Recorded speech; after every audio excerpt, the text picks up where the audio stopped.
ಯೋಗದ ಡೊಂಕ ನೀವೇ ಕಿತ್ತಿದ್ದುವಿರಿ. ನಿಮ್ಮ ನಿಮ್ಮ ತನವ ಸಂತೈಸಿಕೊಳ್ಳಿ, ನಿಮ್ಮ ಮನವ ಸಂತೈಸಿಕೊಳ್ಳಿ. ನಯಮನೆಯ ದುಃಖಕ್ಕೆ ಅಯುವಗಳ ಮೆಚ್ಚಕೋದೆಯ ಸಂಗಮ ದೇವ ಹೇದವಳು ಬಸವಣ್ಣ. ಒಯ್ಯವಳು ಶಿವಜಯವ ಮಾಡುವಳು, ನಾನೇನು ಮಾತಲಿ ಬದವನಯ್ಯ ಎನ್ನ ಕಾಯೇ ಕಂಬ ದೇಹವೇ ದೇಹಿಗೋಳ ಶಿವಜಾವೇ ಹೊನ್ನ ಕಳಶವೈಲ ಕೋದೆಯ ಸಂಗಮ ದೇವ ಇದವಳು ಬಸವಣ್ಣ. ಬ್ರಹ್ಮ ಪದವಿಯ ನೊಯ್ಯ, ವಿಷ್ಣು ಪದವಿಯ ನೊಯ್ಯ, ರುದ್ರ ಪದವಿಯ ನೊಯ್ಯ, ಮತ್ತಾವ ಪದವಿಯ ನೊಯ್ಯ. ನಿಮ್ಮ ಶರಣರ ಪಾದವನ್ನರಿಪ್ಪ ನಿಮ್ಮನ್ನೇ ತಂತೆ ಕಾಣ ರಾಮನಾಥ.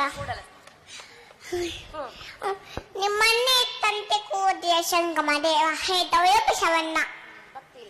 ಭಕ್ತಿಯದ ಬಸವಣ್ಣನಯ್ಯ ಕಕ್ಕಯ್ಯನ ಮನೆಯಲ್ಲೂ ಬೇಟಿದೆ, ಚೆನ್ನಯ್ಯನ ಮನೆಯಲ್ಲೂ ಬೇಟಿದೆ, ದಾಸಯ್ಯನ ಮನೆಯಲ್ಲೂ ಬೇಟಿದೆ. ಯಯ್ಯಾಪುರ ತಲೆಯು ನೆನೆದು ಭಕ್ತಿಯ ಭಿಕ್ಷವ ನೆಚ್ಚಿತದೆ ಎನ್ನ ಪಾತ್ರೆ ತುಂಬಿತು ಕೋದೆಯ ಸಂಗಮ ದೇವ